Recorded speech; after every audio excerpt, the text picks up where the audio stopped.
Assalamualaikum Sobat Agro, balik lagi bareng aku Tita Novia di channel YouTube Agrozin ID yang selalu memberikan informasi seputar dunia pertanian. Dalam video kali ini aku mau ngajakin Sobat Agro untuk jalan-jalan ke kebun anggur yang sifatnya ini humid dan berada di daerah pesisir pantai Kabupaten Pangandaran nih Sobat Agro. 4-7 bulan aja sudah bisa panen berbuah lebat loh.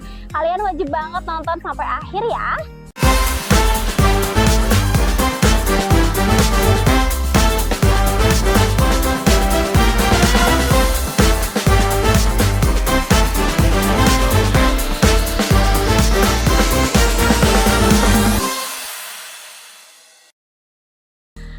Kebun anggur banyak kita temui di Indonesia ya Sobat Agro. Tapi bagaimana dengan kebun anggur depan rumah ini? Menarik kita kunjungi bukan? Pemiliknya bernama Ogai Gumelar yang beralamat di Kecamatan Padaherang, Kabupaten Pangandaran yang sudah menekuni anggur selama 1 tahun ini. Tepatnya Januari tahun 2002 lalu dan telah berhasil menghasilkan bibit unggulannya dalam waktu singkat tersebut.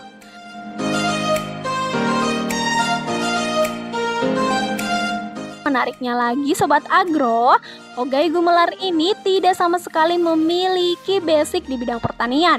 Malah beliau pernah terjun di dunia pendidikan sebagai guru honorer. Karena alasan tertentu, akhirnya Ogai Gumelar memilih untuk bertani, tepatnya bertani anggur impor. Alasannya cukup menarik, karena di wilayahnya Pangandaran, anggur ini hanya dikonsumsi oleh masyarakat kalangan menengah ke atas saja. Sedangkan untuk menengah ke bawah jarang sekali konsumsi anggur. Jadi adanya niat dan dorongan bertani anggur ini, Ogai Gumelar ingin seluruh lapisan masyarakat mengkonsumsi anggur yang memang kaya akan khasiat untuk kesehatan tubuh.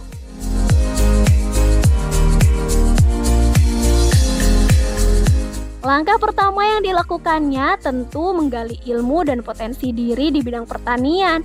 Setelah mencoba berbagai macam hal tentang pertanian, Ogai Gumelar memulainya dengan pembelian bibit dan cek lahan di halaman rumahnya.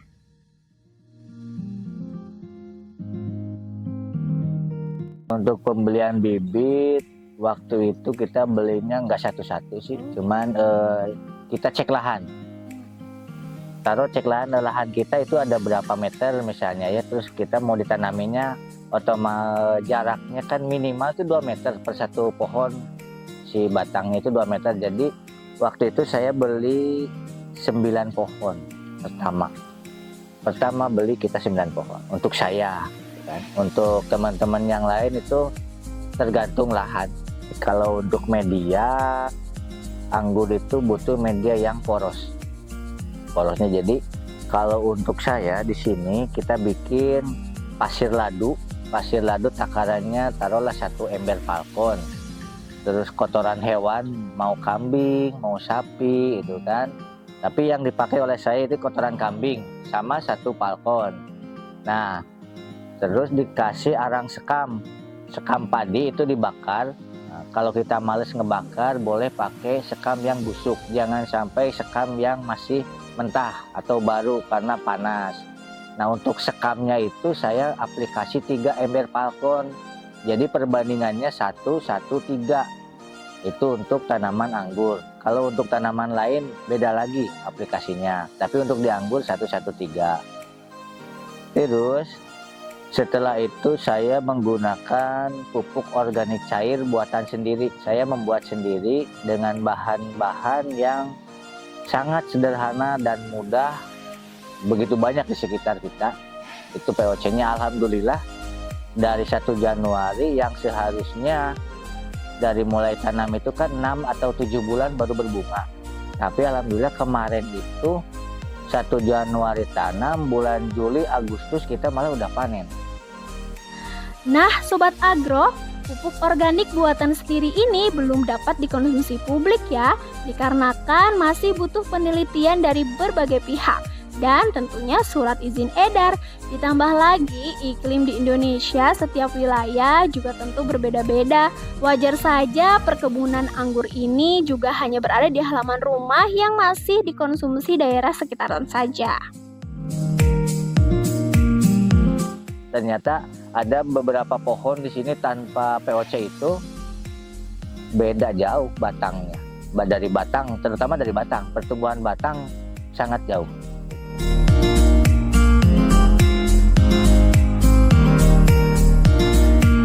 Rahasia bisa berbuah dengan lebat dan cepat ini tentu bukan hanya tergantung pada pupuk organiknya saja. Tentu media tanam hingga perawatan perlu diperhatikan dan seimbang juga ya Sobat Agro. Contohnya saja pada pemilihan tempat media tanam baik pada polybag atau pot ternyata juga memiliki keunggulannya tersendiri. Di grounding, di planter bag ataupun di pot itu pasti jauh berbeda. Soalnya kalau di grounding itu kan ketika akar udah adaptasi otomatis akar bisa kemana-mana. Tapi kalau di planter bag sama di pot kita bermain di nutrisi. Itu aja sih bedanya, hampir 30% lah perbandingannya. Jadi kalau di grounding itu kita bisa nyampe 60 dompol, kalau untuk di planter bag kita nggak bisa seperti itu.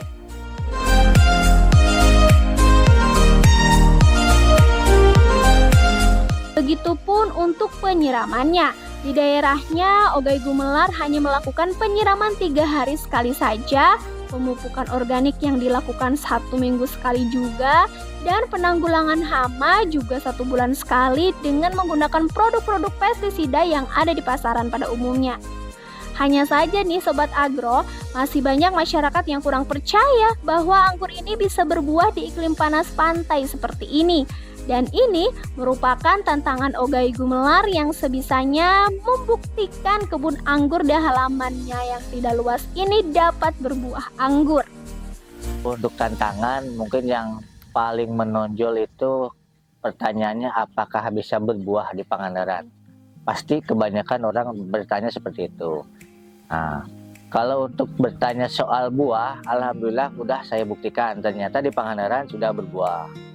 Kalau untuk cuaca ekstrim atau panas, soalnya kan anggur itu asal mulanya juga dari panas gitu. Justru di Indonesia dari 1 tahun itu bisa panen 2 kali Indonesia, kecuali untuk di luar Indonesia 2 tahun sekali, karena musim di luar sama di Indonesia kan beda. Nah itu makanya kalau menurut saya rekomendasi banget lah untuk di Pangandaran. Jadi jangan sampai khawatir nanam anggur di Pangandaran gak bakalan berbuah, itu salah. Jadi nanam anggur di Pangandaran pasti beranggur, bukan berbuah. Pasti ada anggur, pasti berbuah anggur gitu.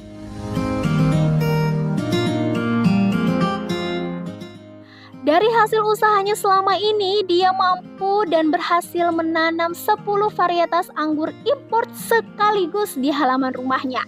Di antaranya ada anggur jenis Linel, Semurai, Transfiguration, Baikonur New, Jubil, dan masih banyak varietas anggur lainnya.